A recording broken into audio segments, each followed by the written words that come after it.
مشاہد حسین سید نے P T I پر پابندی کے حکومتی اعلان پر رد عمل دیتے ہوئے کہا کہ خدا جسے تباہ کرنا چاہتا ہے تباہ کرنے سے پہلے اسے پاگل کر دیتا ہے۔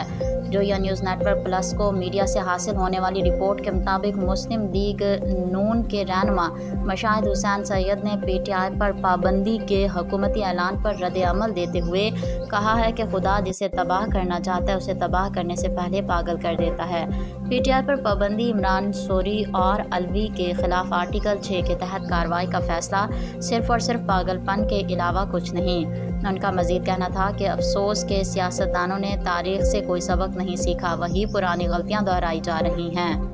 الوداع سیاسی استحکام، الوداع سرمایہ کاری، الوداع معاشی بحالی۔ واضح رہے کہ حکومت نے تحریک انصاف پر پابندی لگانے پر غور شروع کر دیا ہے۔